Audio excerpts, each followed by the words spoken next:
2023 atau dinyatakan tidak berlaku secara implementatif di lapangan, ya maka tidak berlaku juga pembatasan untuk jenis dan jumlah barang milik pekerja migran Indonesia. Jadi yang kemarin sempat mengatur alas kaki 2, kemudian pakaian 15 pieces itu tidak berlaku lagi. Ekonomi. Saya ingin sampaikan dalam keterangan pers saat ini, hasil dari pertemuan tersebut, alhamdulillah, ini adalah kabar baik, ini adalah kado istimewa untuk para pekerja migran Indonesia dimanapun di negara-negara penempatan. Satu, rapat memutuskan, dan ini disampaikan langsung oleh Bapak Menteri Perdagangan, bahwa Permendag 36 tahun 2023 tentang kebijakan dan pengaturan impor dinyatakan dicabut, ya. Dan terkait pengaturan kebijakan impor, ya, dikembalikan ke Permendag nomor 25. Sehingga yang kedua, tidak lagi berlaku pembatasan atas jenis dan barang milik PMI.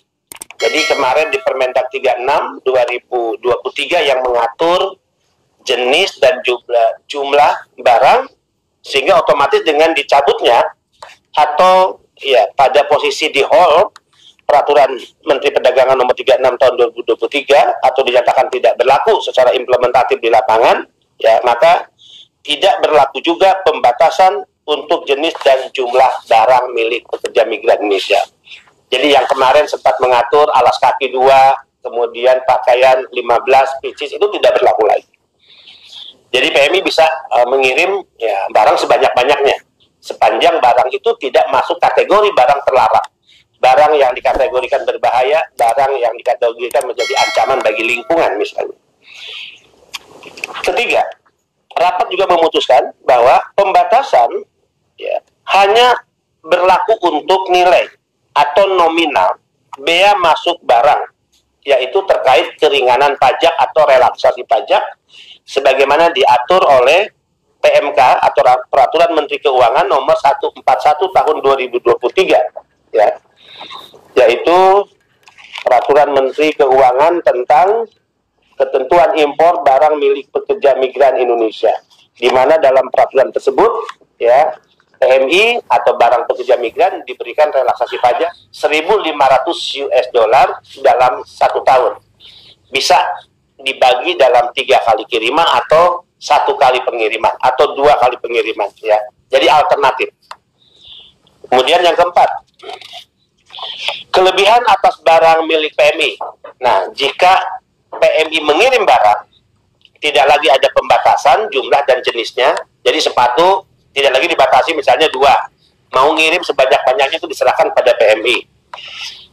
Pakaian tidak lagi dibatasi 15 pieces, sebanyak-banyaknya PMI. Tapi karena pembatasan hanya berlaku untuk nominal pajak yaitu 1.500 US dollar atau 500 US dollar dalam 1 kali pengiriman, maka kelebihan barang yang dikirim PMI, ya, kelebihan barang kiriman PMI tidak direekspor atau dikembalikan ke negara di mana PMI bekerja dan tidak dimusnahkan, ya.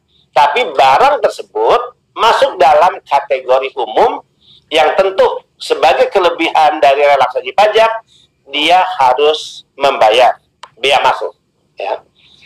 Jadi tidak lagi harus dikembalikan ke negara di mana PMI bekerja atau apalagi dimusnahkan. Tapi otomatis kelebihan barang tersebut masuk dalam kategori barang umum yang harus membayar, ya, bea masuk atau pajak.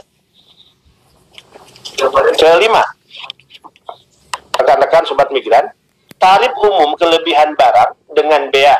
Nah, tadi ada yang tanya pasti kan. Nah, kalau yang lain dibebaskan pajaknya, kelebihannya karena sudah tidak dibatasi, tidak dilarang lagi, ya masuk kategori umum, itu berapa pembayaran bea masuknya?